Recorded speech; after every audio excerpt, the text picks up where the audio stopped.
بسم اللہ الرحمن الرحیم۔ معزز خواتین و حضرات، السلام علیکم۔ میں ہوں عارض عالم اور آپ دیکھ رہے ہیں عارض سپیکس یوٹیوب چینل۔ پیارے دوستو، آج کی اس ویڈیو میں ہم آپ کے ساتھ حضرت ابو ذر غفاری کے قبول اسلام کا خوبصورت اور دل خراش واقعہ شیئر کریں گے، اس لیے آپ سے گزارش ہے کہ ہماری اس ویڈیو کو آخر تک ضرور دیکھیے گا۔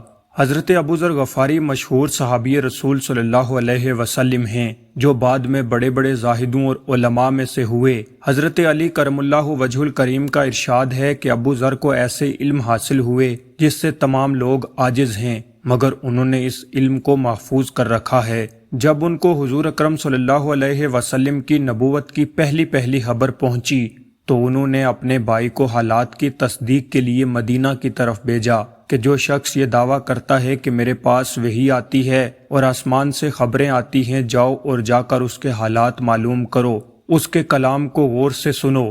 حضرت ابو ذر غفاری کا بھائی مکہ مکرمہ پہنچا، اس نے تمام حالات معلوم کیے اور جا کر اپنے بھائی سے کہا کہ میں نے ان کی اچھی عادتوں اور عمدہ اخلاق کو بہت غور سے دیکھا ہے۔ وہ ایک ایسا کلام سناتے ہیں جو نہ ہی شعر ہے اور نہ ہی کوئی کاہنوں کا کلام ہے۔ ابو ذر کی اس بات سے مکمل تسکین نہ ہوئی، وہ خود سامان سفر باندھے مکہ مکرمہ آن پہنچے، سیدھے مسجد الحرام میں گئے۔ حضور اکرم صلی اللہ علیہ وسلم کو پہچانتے نہیں تھے اور کسی سے پوچھنا مصلحت کے خلاف سمجھا۔ شام تک اسی حال میں رہے۔ شام کو حضرت علی کرم اللہ وجہ الکریم نے دیکھا کہ ایک پردیسی مسافر ہے۔ مسافروں کی، غریبوں اور پردیسیوں کی خبر گیری کرنا، ان کی ضرورتوں کو پورا کرنا ان حضرات کی گٹھی میں پڑا ہوا تھا، اس لیے ان کو اپنے گھر لے آئے اور میزبانی فرمائی، لیکن پوچھنے کی ضرورت نہ سمجھی کہ تم کون ہو اور کہاں سے آئے ہو۔ مسافر نے بھی کچھ ظاہر نہ کیا۔ صبح کو پھر مسجد آ گئے، دن بھر اسی حالات میں گزارا، لیکن معلوم نہ ہو سکا کہ مسلمانوں کے نبی کون سے ہیں۔ کسی سے پوچھا بھی نہیں۔ اس کی وجہ یہ ہوگی کہ حضور اکرم صلی اللہ علیہ وسلم کے ساتھ دشمنی کے قصے بہت مشہور تھے۔ آپ صلی اللہ علیہ وسلم اور آپ کے ملنے والوں کو ہر طرح کی تکلیفیں دی جاتی تھی۔ ان کو خیال ہوا کہ حال تو صحیح معلوم نہیں ہو سکے گا، بدگمانی کی وجہ سے مفت میں تکلیف دی جائے گی۔ دوسرے دن شام کو بھی حضرت علی کرم اللہ وجہ الکریم کو خیال ہوا کہ پردیسی مسافر ہے، بظاہر جس غرض سے آیا ہے وہ پوری نہیں ہوئی، اس لیے رات کو پھر انہیں اپنے گھر لے گئے، کھانا کھلایا اور سو گئے، مگر رات کو بھی پوچھنے کی نوبت نہ آئی۔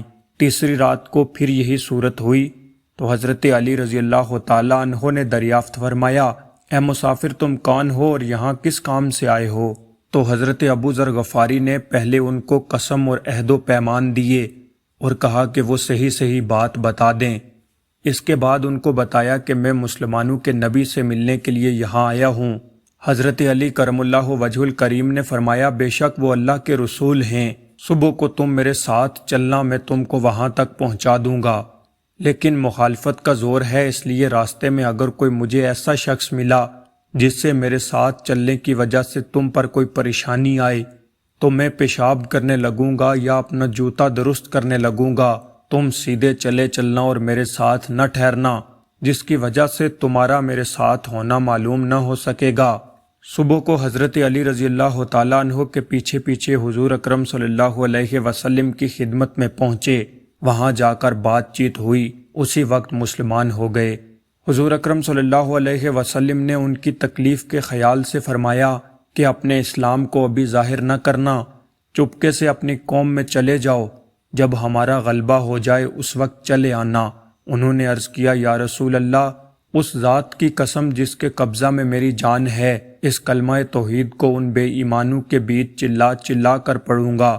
اسی وقت مسجد حرام میں تشریف لے گئے اور بلند آواز سے کہا، اشہد ان لا الہ الا اللہ و اشہد ان محمدن عبدہ و رسولہ۔